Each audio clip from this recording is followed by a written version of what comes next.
Chat story, horror. Someone is watching me. Through my messages, 18th of April, 2021. It started with a simple message, a notification that broke through the silence of the night. Sarah had been up late, scrolling through social media, looking for some distraction after a long day of work.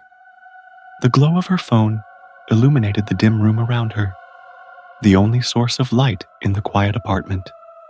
She checked the time. It was 2:47 a.m.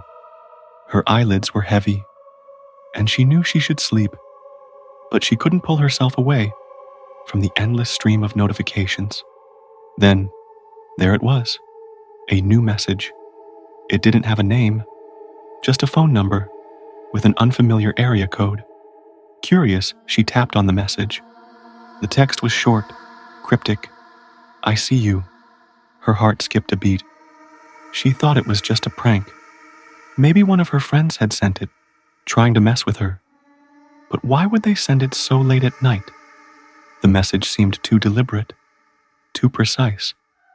She looked around her apartment, half expecting someone to be standing in the shadows. But there was nothing. No one. Just the hum of the fridge in the kitchen, the soft tick of the clock on the wall. She shook off the strange feeling and tapped out a response. "Who is this?" A few moments passed, the dots appearing and disappearing as the sender typed. And then another message popped up. "I'm watching you. Right now." Sarah's fingers froze above the screen. Her blood ran cold. She looked at the message again, her breath catching in her throat. No, it couldn't be real. Who would send something like that?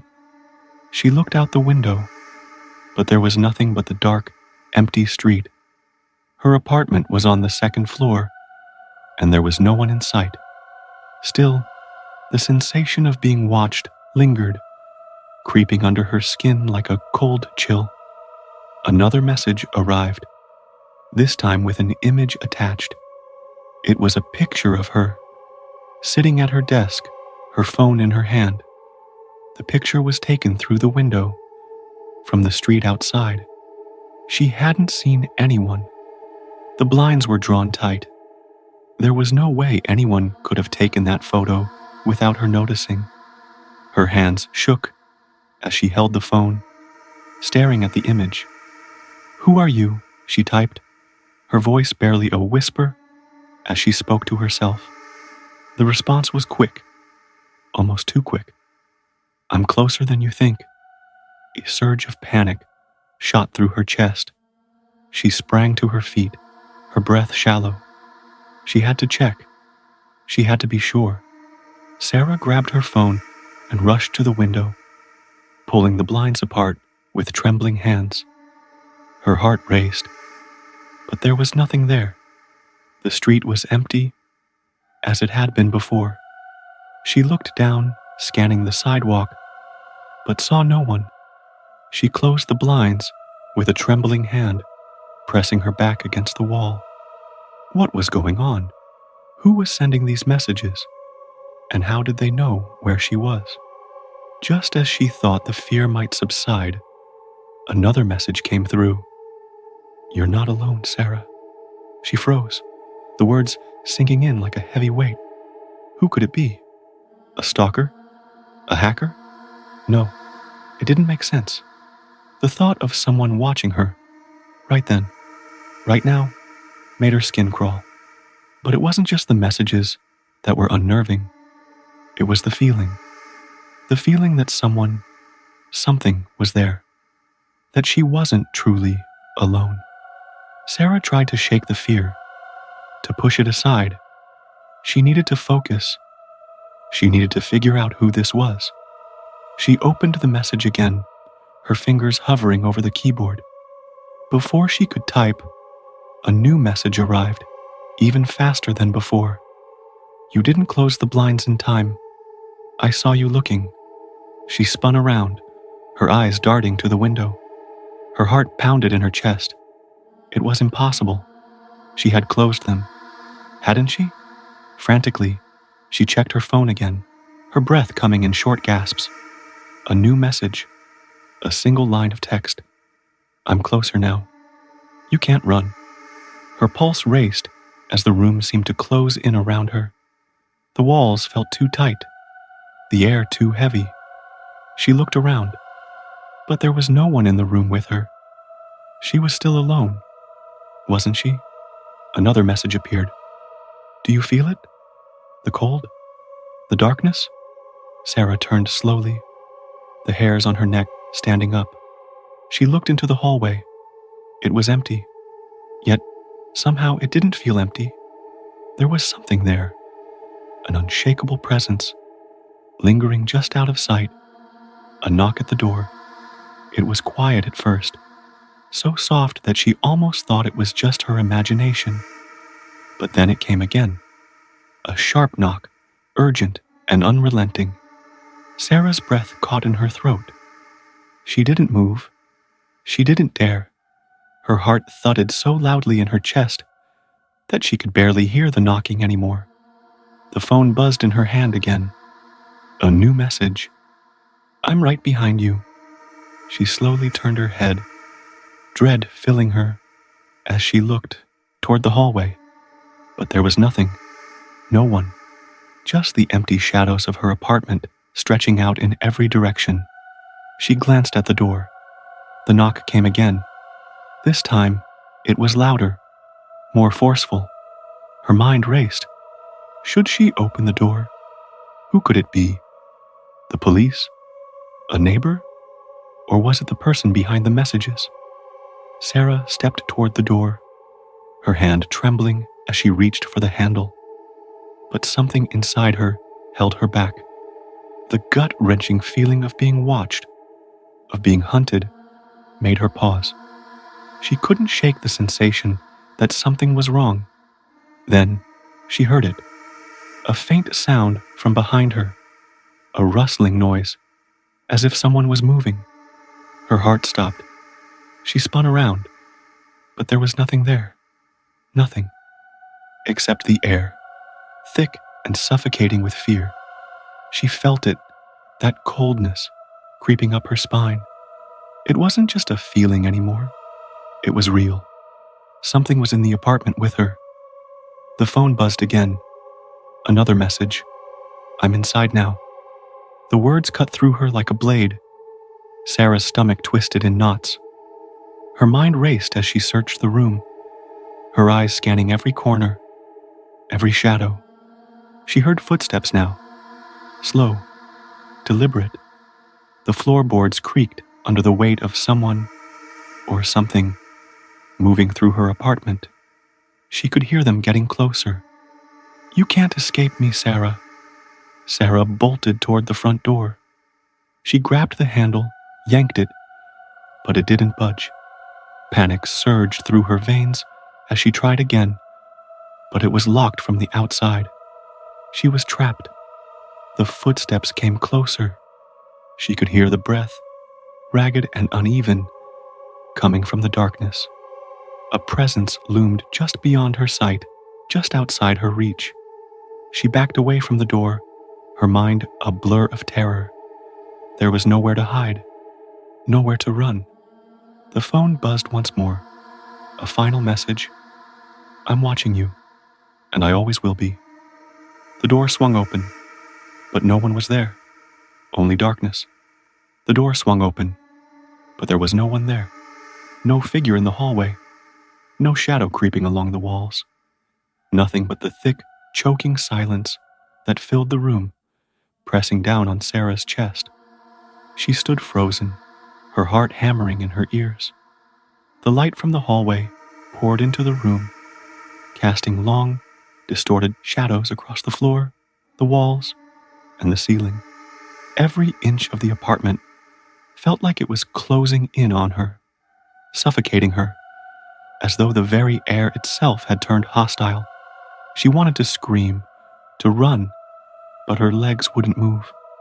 Her hands were trembling, too weak to even hold the doorframe as she tried to steady herself. Her mind raced with 1,000 thoughts, none of them making sense. Who was behind this? What did they want? The messages. Those terrifying words on her phone had come from nowhere, from someone who knew everything about her, who had been watching her from the moment she had picked up her phone. I see you. I'm right behind you. And now, the door was open, but the person, the thing, wasn't there. But she could feel it. She could feel their presence, like a weight on her shoulders, like a breath on the back of her neck. They were close, closer than ever. A cold breeze brushed against her skin, sending a shiver down her spine. The windows were all closed. There was no draft. The temperature inside the room hadn't changed, but the air felt different, heavier, almost as though the room itself was holding its breath. Sarah swallowed, her throat dry, the taste of fear bitter in her mouth. She didn't want to look. She didn't want to turn around and face whatever was lurking just out of her sight. But she couldn't help it. She had to know. Slowly, her body trembling, she turned. The darkness of the room seemed to stretch, filling every corner, every inch of space. Her eyes darted back and forth, scanning the shadows. But there was nothing. No figure standing in the corner. No eyes watching her from the dark. The apartment was still, too still. And yet, Sarah felt it. The overwhelming sensation that something wasn't right. The hairs on her neck stood up, her pulse pounding in her ears. Something was out of place. Something was in here with her. A loud bang sounded from the other side of the apartment. It was sharp, sudden, like the sound of a door slamming shut. Sarah froze. The noise had come from the kitchen. Her heart skipped a beat. She was sure she had closed the kitchen door. She had seen it shut just minutes ago. Hadn't she? The floorboards creaked underfoot as she moved toward the kitchen, her footsteps soft and hesitant, each one echoing louder in her own ears.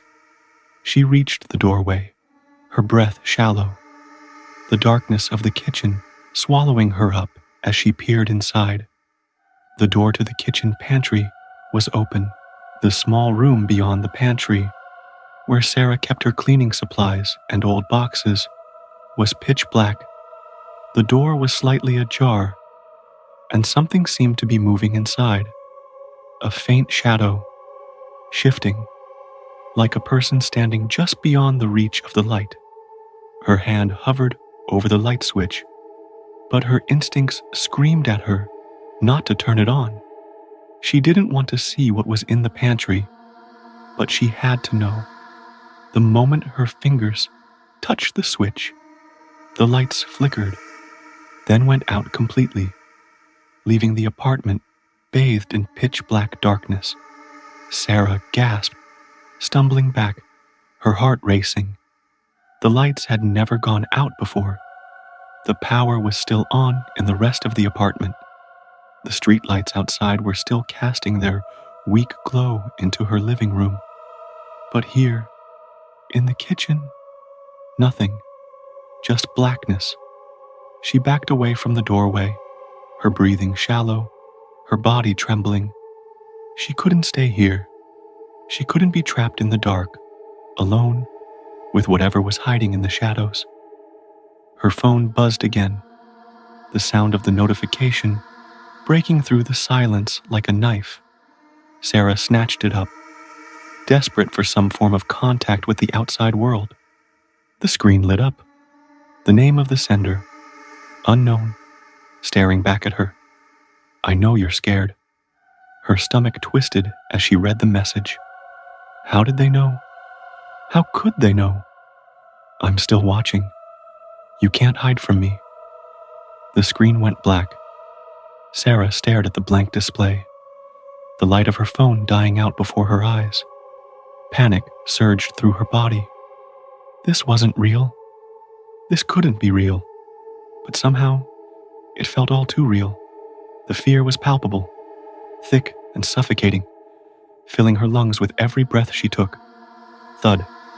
A sound muffled at first, came from the hallway again, followed by another, then another, each one getting closer. Sarah's heart skipped a beat. Footsteps, slow, steady, methodical. Someone was walking toward her. No, not someone. Something. Something she couldn't see but could feel drawing nearer. The darkness that clung to her apartment had taken on a life of its own, filling the air, filling the space, with a presence that was suffocating. She could hear the steps now. They were soft, careful, like they were trying to remain unnoticed, to sneak up on her. The silence of the apartment amplified every sound, and the thuds of the footsteps echoed in her ears. The hairs on the back of her neck stood up. Her phone buzzed again. A new message. I'm in the hallway now. Turn around. Her blood ran cold. She didn't need to turn around. She could already feel it, feel the pressure of something invisible pressing against her. She moved slowly, almost without thinking, her body on autopilot. She crept toward the door to the hallway, her fingers brushing against the cold, smooth surface of the doorknob. Click. The door creaked open. She didn't even know why she was opening it. Something inside her urged her to do it, to see, to confront whatever was out there. And then, in the corner of her vision, something moved. She didn't even see it clearly at first. It was too fast, too erratic, but there was something there. A figure, a shadow, skittering along the edges of the hallway like a broken thing. Sarah screamed, slamming the door shut, her breath coming in ragged gasps. But it wasn't over. The knocking started. It came from the bathroom, then the living room, then from behind her. A series of knocks, rapid and unrelenting, each one louder than the last. And then, silence. For a moment, everything was still. The house, the apartment, the entire world outside seemed to pause, waiting for what would happen next. Her phone buzzed one last time. The message, more chilling than all the others. It's too late. I've already found you.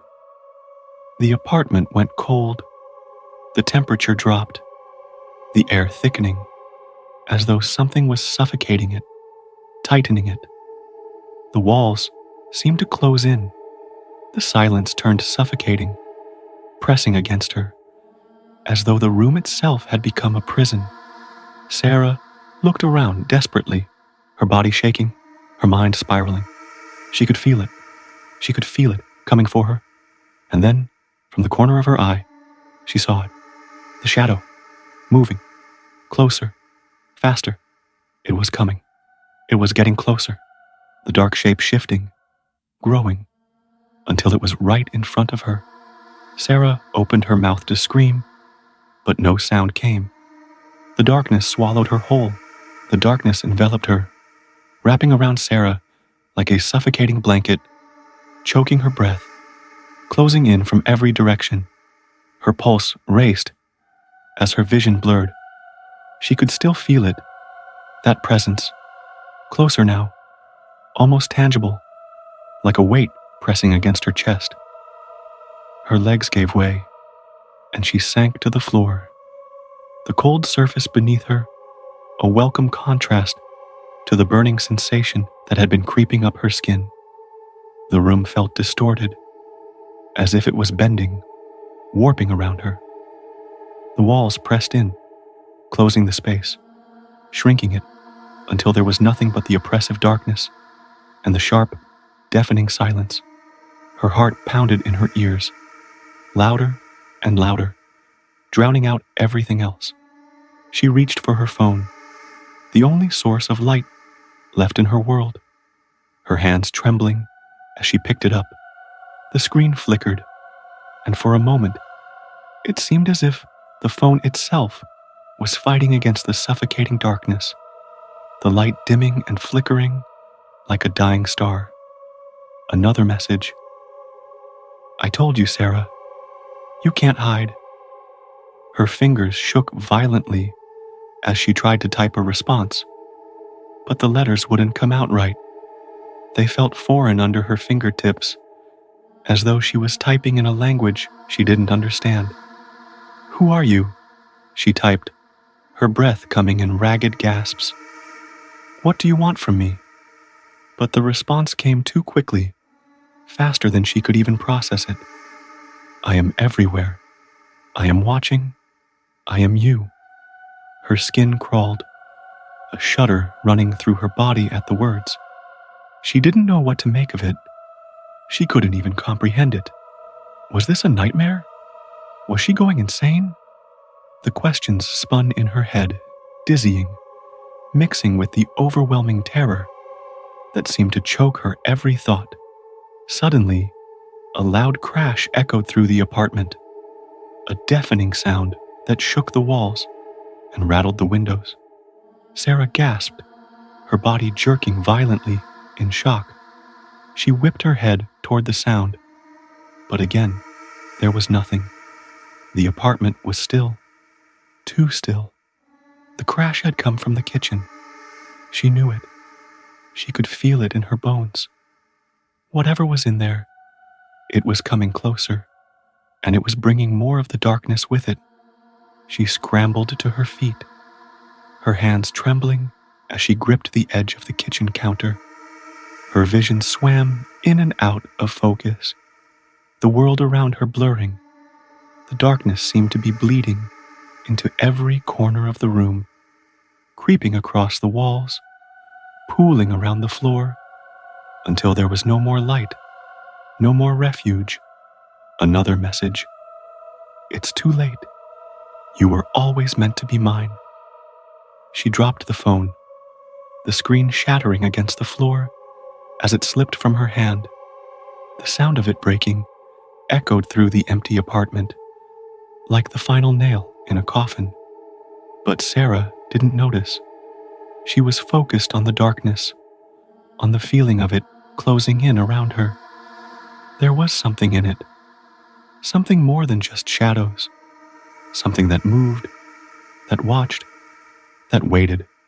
The fear in her chest grew with every second, every breath she took. It felt like she was drowning in it, like the darkness was swallowing her whole. The door to the kitchen swung open, and there, standing in the doorway, was the figure. It was tall, unnaturally tall, its silhouette nothing but shadows, its features impossible to make out. It was as though the darkness itself had taken shape, formed into something that shouldn't exist. Its outline was jagged, broken, like a torn piece of paper being shredded in the wind. Sarah couldn't move. She couldn't speak. She could only stare as it stepped forward, its movements slow and deliberate, like a predator closing in on its prey. The air grew colder. The figure moved closer. And then, as if in a dream, it spoke. "You should have listened to me, Sarah. You were always mine." The voice was not human. It was deep, distorted, like 1,000 voices speaking at once, reverberating through her mind, tearing at her sanity. Sarah tried to scream, but no sound came out. Her throat was dry, her mouth sealed shut by the terror that gripped her. She wanted to run, to escape, but her body wouldn't obey. She was frozen in place, unable to even lift a finger.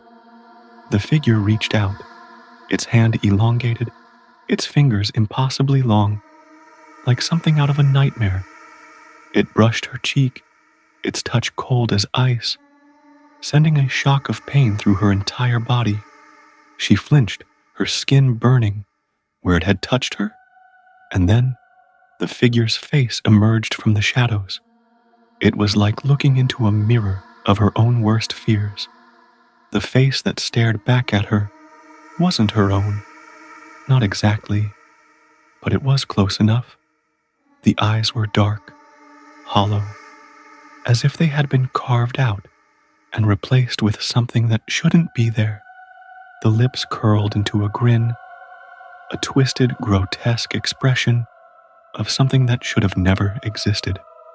You are mine, Sarah. You always were. And in that moment, Sarah understood. The messages, the feeling of being watched, the coldness, the darkness. It was never about her. Not really. It was about what she had been chosen for. The figure, the thing that had been watching her, wasn't just some stranger. It wasn't a ghost or a demon. It was something much older, much more ancient. It had been watching her for years. It had been following her, waiting for the right moment to make itself known. And now, the moment had come. She was the chosen one, the one who would be consumed. Her chest constricted as the darkness swallowed her whole, her vision blurred, her mind unraveling as the figure closed in, its hands gripping her, pulling her into the depths of the void. She felt herself falling into a place where the rules of reality no longer applied, a place where time no longer existed, where the boundaries between life and death were blurred, where fear was the only thing that remained. And then she heard it, a voice, distant at first, but growing louder. It was her own voice, calling out from the darkness. I'm still watching. But it wasn't Sarah anymore, not the real Sarah. It was something else, something that had taken her place. The phone buzzed again, just as it had so many times before, but this time it was silent. No message came through, no words, only silence. And then the darkness was gone. The apartment was still. The air was thick with an eerie calmness, but there was no more presence, no more feeling of being watched. But in the distance, deep within the shadows, something stirred. Something that had been waiting for the next one. Someone else. Someone who would never be able to escape. And somewhere, far away, a phone buzzed once again. I see you,